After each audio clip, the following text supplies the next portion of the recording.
Confusions వీడుతున్నాయి. Political future పై అక్క ఓ క్లారిటీకి వచ్చినట్టే కనిపిస్తుంది. కారు పార్టీ నుంచి సస్పెండ్ అయిన కవిత సొంతంగా పాలిటిక్స్ చేసేందుకు రెడీ అవుతున్నారట.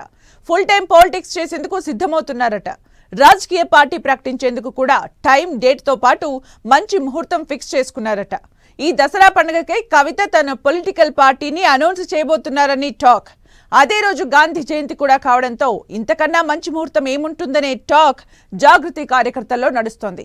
కొత్త పార్టీ పెట్టడమే కాదు, జూబ్లీహిల్స్ బైపోల్ బరిలో అభ్యర్థిని కూడా పోటీకి దింపబోతున్నారట కవితక్క. సొంతంగా రాజకీయాలు చేసేందుకు కవిత రెడీ. కొత్త రాజకీయ పార్టీ పెట్టాలని డిసైడ్ అయిన కవిత తెలంగాణ జాగృతి పేరుతోనే పొలిటికల్ పార్టీ.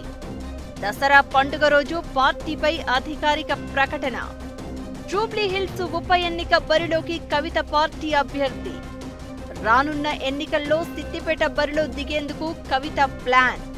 తెలంగాణ జాగృతి అధ్యక్షురాలు MLC Kalvakuntla Kavitha political యాక్టివిటీని speedup చేస్తున్నారు. తండ్రి కేసీఆర్ సొంతూరు చింతమడకలో పర్యటించి మాజీ మంత్రి హరీష్ టార్గెట్ గా విమర్శలు చేసిన కవిత సిద్దిపేట తన కర్మ భూమి కావచ్చంటూ హింట్ ఇచ్చారు.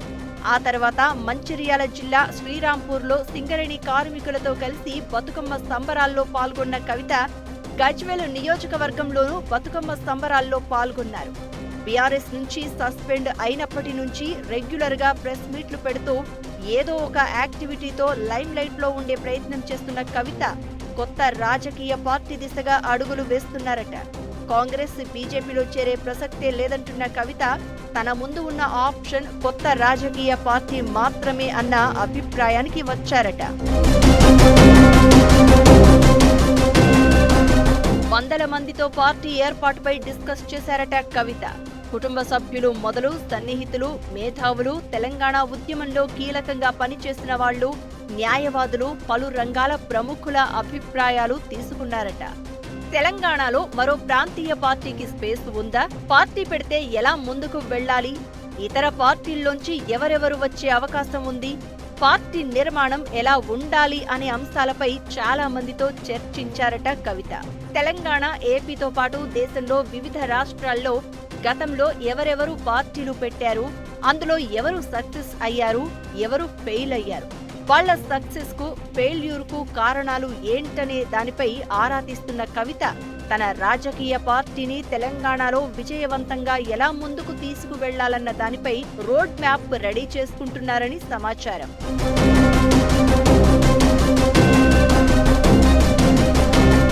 పార్టీ పేరుపై కూడా పలువురు మేధావులతో కవిత చర్చలు జరిపినట్లు జాగృతి వర్గాలు చెప్తున్నాయి. తనకు ప్రత్యేక గుర్తింపు తెచ్చిన తన సొంత సంస్థ అయిన తెలంగాణ జాగృతి పేరుతో పాటు సామాజిక తెలంగాణ పార్టీ, బహుజన తెలంగాణ పార్టీ వంటి పేర్లను పరిశీలిస్తున్నట్లు తెలుస్తోంది.